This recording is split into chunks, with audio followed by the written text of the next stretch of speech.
हाँ जी, CA inter के सभी स्टूडेंट्स, आई एम श्योर आज कॉस्टिंग का पेपर आपका अच्छा गया होगा। एंड बट अगेन जो बीत गई सो बात गई, अब साइड पे रखो उस पेपर के। कोई डिस्कशन नहीं, कोई आपस में कोई चर्चा नहीं, केवल इस टाइम कंसंट्रेट करो अपने अगले पेपर जो कि ऑडिट का है, क्योंकि एक दिन की छुट्टी यानी कि 1.5 दिन है हमारे पास, 1.5 डेज। अब उसके अंदर ऑडिट के पेपर की तैयारी कैसे करनी है, चलिए ये आपके सामने मैंने एक शेड्यूल बना के दिया है। कोशिश करना अगर इस शेड्यूल के अनुसार चल सको। मैं इसका रीजन भी बताता हूं कि ऐसा क्यों बनाया है मैंने। चलिए सबसे पहले मैंने टॉपिक रखे हैं आज के लिए, जो छोटे छोटे टॉपिक रखे हैं जो जल्दी निपट सकते हैं और जिनसे पेपर में आना ही आना है।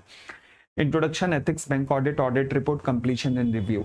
ये टॉपिक आज कोशिश करना कि आज ये खत्म हो जाए। जब कल का दिन सुबह उठोगे तो कल आपके पास लेंथी टॉपिक्स हैं, बड़े बड़े टॉपिक्स हैं। ऑडिट ऑफ फाइनेंशियल स्टेटमेंट से शुरुआत करना। ऑडिट ऑफ फाइनेंशियल स्टेटमेंट, क्योंकि ये वो टॉपिक है जिसने पेपर में शायद 15 या 16 नंबर का भी आ सकता है, मतलब इतने ज्यादा मार्क्स का आ सकता है, तो इसके ऊपर पूरा होल्ड करना जरूरी है। तो इसलिए पेपर से पहले इसमें मैंने 3 राउंड लगाए हैं ऑडिट ऑफ फाइनेंशियल स्टेटमेंट के। कल सुबह उठ के पहले सबसे पहले इस पे करना। उसके बाद आप risk assessment, evidence, documentation, planning, ये कल टॉपिक करेंगे। यहां तक आप कल का दिन खत्म करेंगे। अब जब एग्जाम डे होगा उसके बाद दोबारा से ऑडिट ऑफ, सबसे पहले आप पढ़ेंगे एग्जाम वाले दिन, सबसे पहले audit of different entities. Audit of different entities में जो जुगाड़ समझाए हैं, खासकर कोऑपरेटिव सोसाइटी वाला, ये जरूर पढ़ के जाना।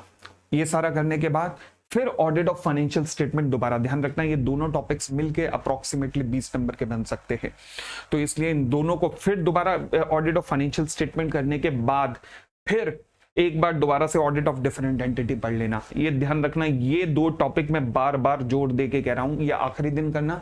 ऑडिट ऑफ फाइनेंशियल स्टेटमेंट कल सुबह करना एक बार।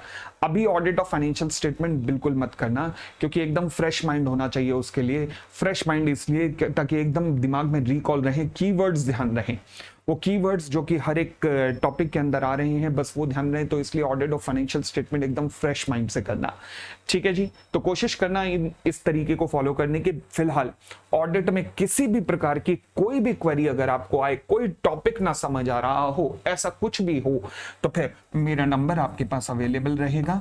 आप कभी भी इन 1.5 दिन में मुझे कॉल कीजिए या मुझे व्हाट्सअप कर दीजिएगा, और आपकी क्वेरी का इमीडिएटली रिजोल्यूशन होगा। तो कोई भी कॉन्सेप्ट भी अगर आपको नहीं समझ आ रहा तो मुझे प्लीज व्हाट्सअप कर दीजिएगा मेरे इस मोबाइल नंबर पे, इमीडिएटली आपको रिप्लाई आ जाएगा। अपनी तैयारी अच्छे से करके आना। एक और बात ध्यान रख लेना, 1 नंबर का मतलब है 1 नंबर 1.5 मिनट, 1.5 मिनट्स। 1 नंबर का मतलब है 20% ऑफ द शीट्स। ये सिंपल सा बेसिक फॉर्मूला ध्यान रखना।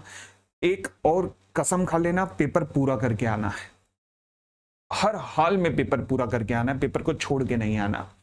सर इस टाइम हमें एमटीपी आरटीपी कुछ करने की जरूरत है, जो मुझसे पढ़े हुए हैं ध्यान रखना। आप इस बार की including this year this attempt की एमटीपी आरटीपी ऑलरेडी सॉल्व कर चुके हो। जब हमने क्वेश्चन आंसर्स की डिस्कशन की है आप ऑलरेडी सॉल्व कर चुके हो, तो अपने ऊपर कॉन्फिडेंस रखो अपनी तैयारी के ऊपर। और बाकी जो मुझसे नहीं भी पढ़े हुए वो भी प्लीज ध्यान रखिएगा, एमटीपी आरटीपी से ज्यादा कॉन्सेप्ट को रिवाइज करने पर ध्यान देना। और अगर एमटीपी आरटीपी करनी हो तो केवल ऑडिट ऑफ फाइनेंशियल स्टेटमेंट की जरूर देख लेना, क्योंकि इसका क्वेश्चन सबसे ज्यादा ट्रिकी आने की संभावना होती है।